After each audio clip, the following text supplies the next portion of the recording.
feeling great.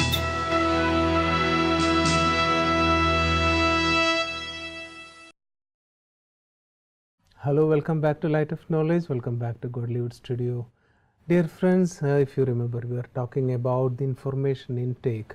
We have a lot of information available in the 21st century, and it is okay, we can take information, but at times all the plethora of information which we take in, we need to check, is it creating a havoc in my own mind?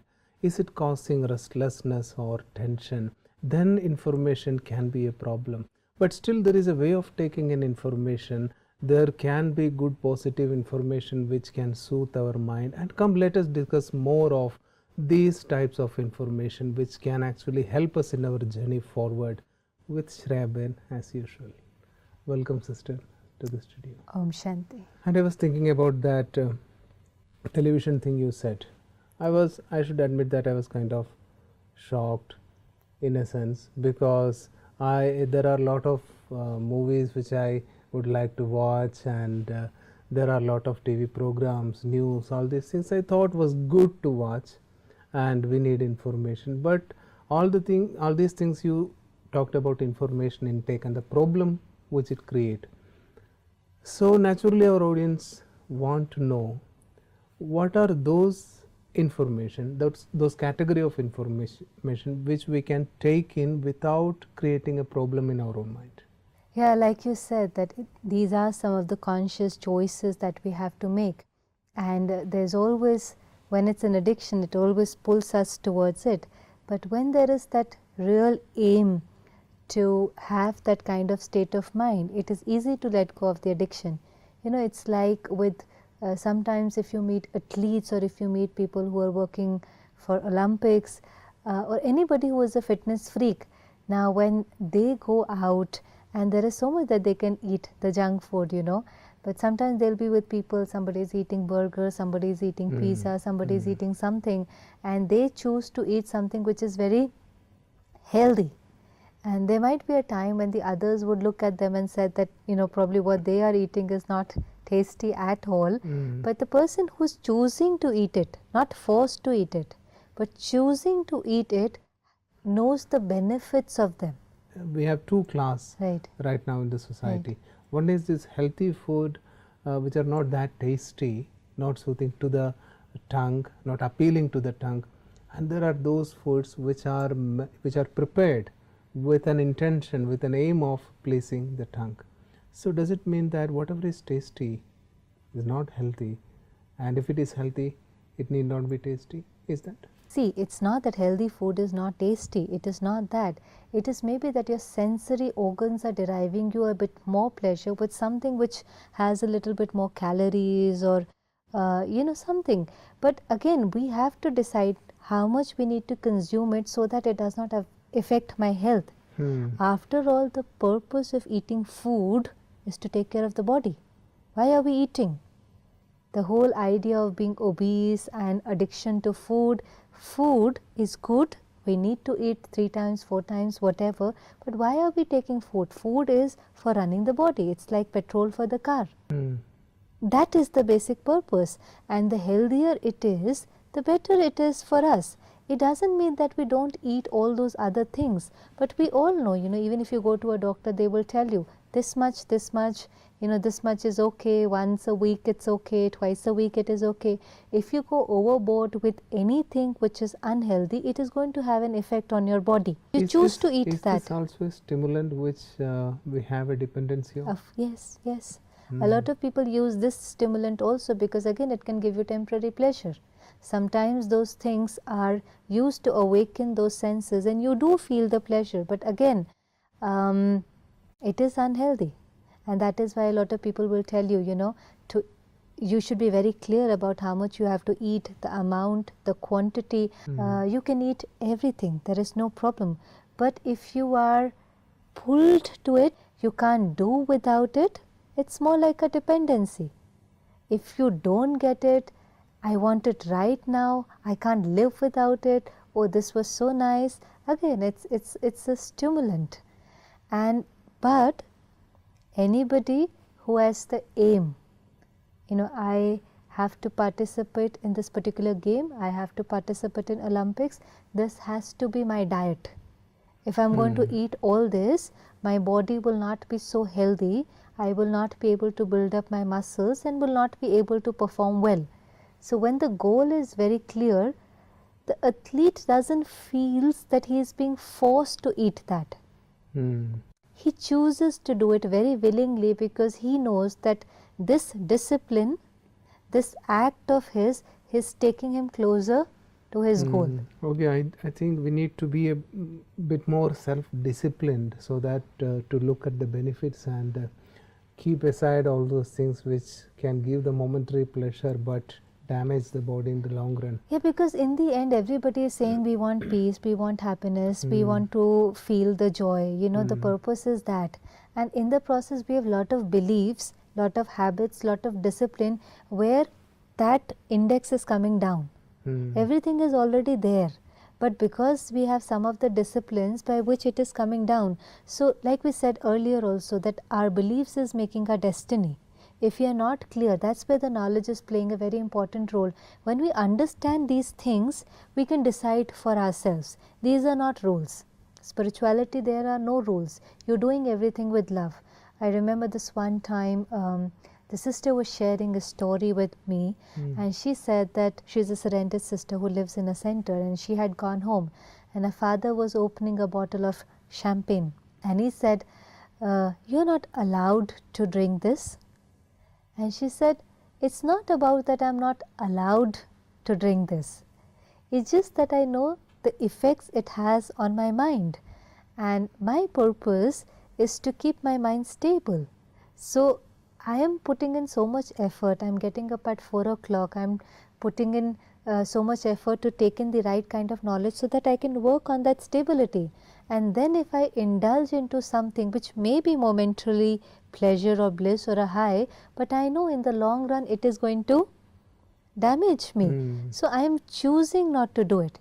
Do you see there's a difference between you have to do this and the other is no, I'm choosing to do this because my goal is that, and I'm going to do everything that's going to help me meet my goal. Well, usually when we think about spirituality and people who are involved in spirituality, we do have a lot of these kind of terms used. You are not allowed to eat that, you are not allowed to do that. Yes. What kind of a terrible life do you live? Yeah. So you say this is choice. This is choice. There is nothing that you're not supposed to do or you're supposed to do. You just decide. Even when you switch on the television, you decide what I should see is going to empower me or will this disempower me? I have to make a choice. For example, there is a lot of good content, there are a lot of informative talks, and taking in this information was always very important in our culture also. We would get up in the morning and the first thing we would do was take in a lot of positive information in form of a prayer. The whole family would go together, would stand somewhere, would recite a prayer, and any prayer you see has very beautiful elevated words which is going to increase your energy, is going to take you closer to the God. So first we have to decide, as you said. It's going to be a conscious choice. Yeah, all those content which is doing some kind of harm to me in the long run, and separating it from those which are actually elevating me. Yes. And then consciously choose it. We have to make an effort. See, if we really want that mind, that stable mind, we'll have to put in some disciplines. And one thing that we can start, something very basic that we can start is the first thing in the morning. Normally when we get up in the morning, a lot of people are addicted to reading newspapers in the morning. In the morning, our mind is very fresh. The conscious mind is very fresh, and that is why so many times people would suggest the children to study in the morning. Yeah. The reason the mind is so fresh is because you have slept for many hours, and when you sleep is that natural process when the thoughts automatically slow down. If you can't do it by your own, then thankfully we've been made in this way that sleep is a process that every hour the thoughts, in the sleep we are almost like in a delta stage where the speed of the thoughts automatically reduce. If they were 30, 40 so in a minute, there are thoughts going on. There are thoughts going on. See, mind is a factory. it will continue to create thoughts. But what can happen is the quantity reduces on its own.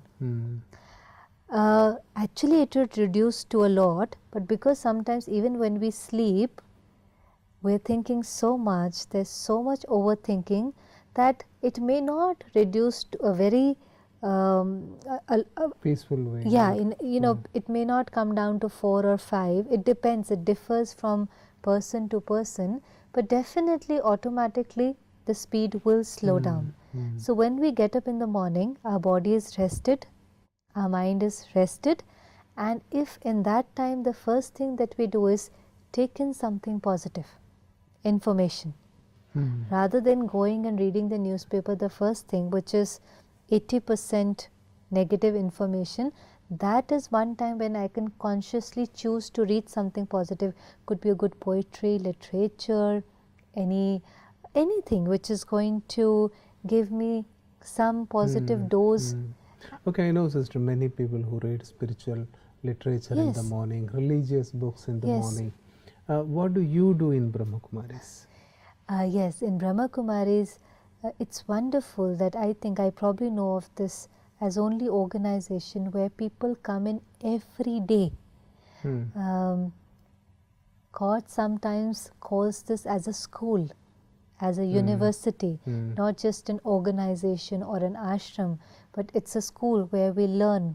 So when we come to Brahma Kumaris, every day, all the people who are associated with us, the whole family, even though they have done their basic courses, they know the knowledge. It's not that they don't know the knowledge. They know the knowledge. They've understood every aspect of the knowledge. But still they would come every day in the morning and listen to some things which they must have heard even before. But when you listen to them again, that is the conscious layer.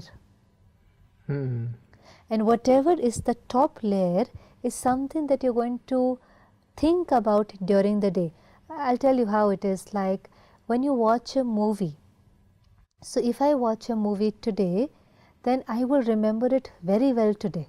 It's very natural. If I have seen a movie today, you have not seen it, but I have seen it.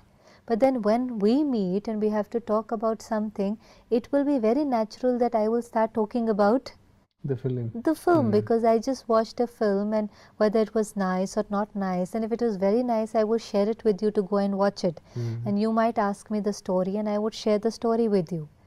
The second day, the influence would be a little less, but not totally gone. So I would still, probably meet people and talk about it and share about it. The third day, it will be diminishing a little. Bit by bit, it will diminishing. By fourth day, fifth day, what will happen? Even less. Even less. By sixth day, seventh day? Will it go off completely, or something will remain? It doesn't go off from your memory track. You know it. Even after 20 years, if somebody is going to ask you about a movie that you have seen, there are chances you will remember bits and pieces. If you've seen it today and after some years, if they ask you, you will remember the story. That's not the top layer. So as the days pass, you're taking in more information. Now the new information that you have taken becomes the top layer. You're getting it? The whole thing, what we're thinking the whole day is usually the information that we're consuming on the daily basis.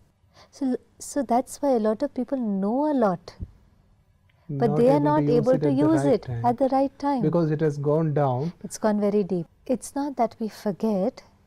It is just that we need to have it as a top layer, because it's almost like a protection shield for me. My consciousness is so elevated, then I am not so influenced by the negativity outside. It's like when you get up in the morning, you take a shower. Then the day finishes, and the next day morning, you again take a shower. Because today when you took a shower, the whole day when you went outside, there was dirt, there was pollution, there was, a lot of things that has had an effect, and you feel dirty by the end of the day. Now if you go without a shower for so many days, The freshness is going to go away one fine day. So we take a shower every day and we are refreshed, we clean once again. So there is lot of negativity. Yeah, as you were talking, I thought even taking a bath in the night before going to bed would also be good. Yes, it's better. A lot of people are taking showers twice, thrice because there is so much dirt. The more the dirt, the more the pollution, the more the sweat, you want to feel fresh again and again. If you were sitting all day in AC, sometimes you probably wouldn't want to, go for a shower again because you don't feel dirty. But if you look at the environment outside today, if you look at the negativity outside today, you see that it's very easily we are getting dirty. This is getting dirty. So even if I can take the knowledge twice, nothing like it. But definitely the first thing in the morning, it's almost like a protection field, and I'm not then so easily influenced by the negative information. Okay, then probably then after you have shielded yourself against such information, against the effect of such information, then probably I think I can again go on looking for some news, then that won't affect me that much. Not that much, because see, the top layer is going to help you. And over a period of time, we do become strong. And then again I said, especially news is nothing wrong, it's being aware of the world. But when I have that protection shield, I can allow myself to use it in a positive manner. See, when we are weak, then when we keep taking that negative information, our perception of the world becomes negative. For some people, the world is very dark, dangerous place. And for some people, the world is, very adventurous. There is something new to learn every day. There is so much joy. There is so much creativity. As I have talked to people and been given a chance to know their intentions and their opinions about the world, I think mostly it is, I should say 70-75% in my own experience, they have this negative outlook, especially about people. The world is filled with bad people. Of course, there was a time when I held the same opinion, but it has changed over a period of time. But so this information which you speak about, I think this is a good technique. It's a very good technique. I think everyone should make use of it, so that, because it doesn't cost anything, and this is the easiest way to take care of your mind, and this is basically being compassionate towards yourself. The one of the titles that God is given is Ocean of Knowledge, and we expect Him to give us knowledge. And we also expect Him, every time we are in sorrow, we are in pain, we are not feeling too good, we would go up to Him and expect Him to change things. Here when we came in Brahmakumaris, we realized, very beautiful, that God said is, my role is to give you knowledge. And when you get the knowledge and your intellect refined, you can change anything that you want. We are doing the karma. He can't do the karma for me. I have to do. But I have to decide what karma to do. His role is to come and tell me what is right and what is wrong. When I know what is right and I know what is wrong, then I can choose the path of right. Oh my God, that's all He will do? Can't I just pray and He will just give me what I ask for? What do you think? How do you remember God? Yes, it's very important to understand. I mean, we have always remembered God in all the scriptures by His virtues.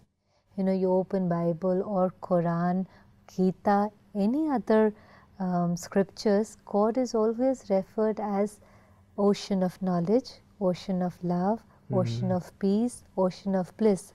Have you come across any scripture where He is referred as ocean of degrees, ocean of cars, ocean of, all the things that we demand from Him? No, that is not possible. We have to go up to Him and we take the knowledge and we take the power, and then we solve our own problems. It's like, how can a parent help a child? If the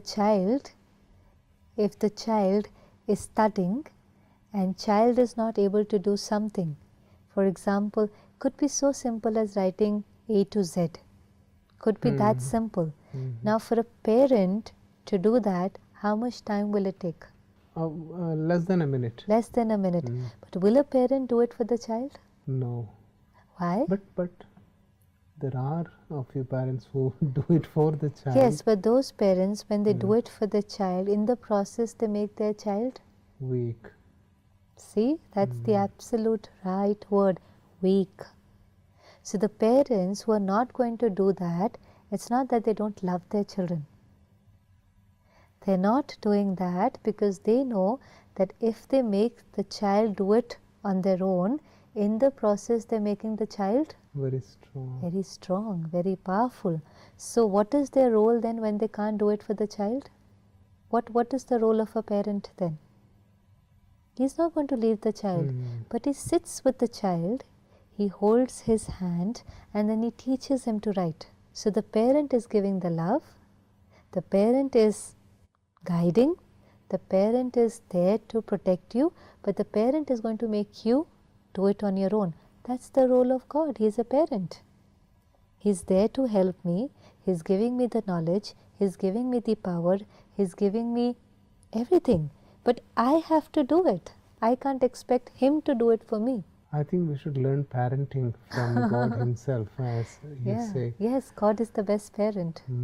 Sister, I think you have revealed something wonderful, especially about the right kind of information and the technique to use it. Because this thing is a very powerful image. Layer by layer, new information is coming up. Yes. And if the quality of that information is bad, then it is definitely going to affect me. So it is my responsibility to see that, to keep my topmost level always pure and powerful. I think really this is a wonderful technique. We can all adopt it and see where it takes us. Can we have a bit of meditation? Right. Just for 2 minutes.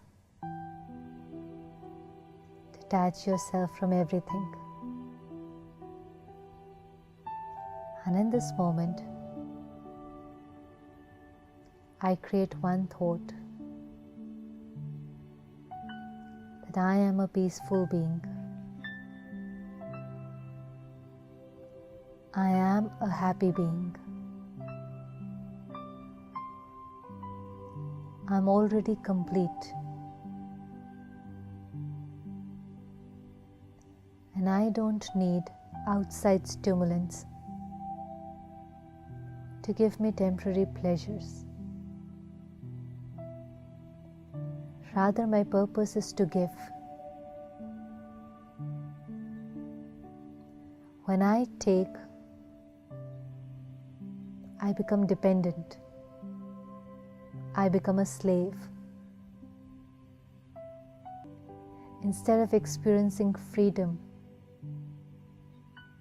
I experience bondage. But as I go beyond these stimulants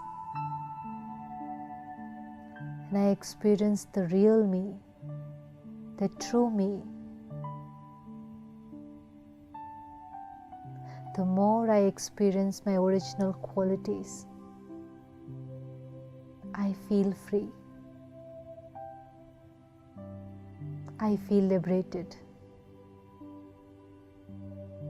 And when I am liberated, I feel very powerful.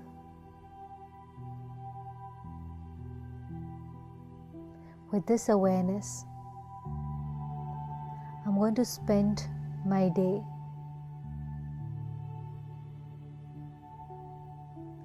taking care of my mind and making sure that I don't take any information which will discharge my battery. Om Shanti. Thanks a lot, sister.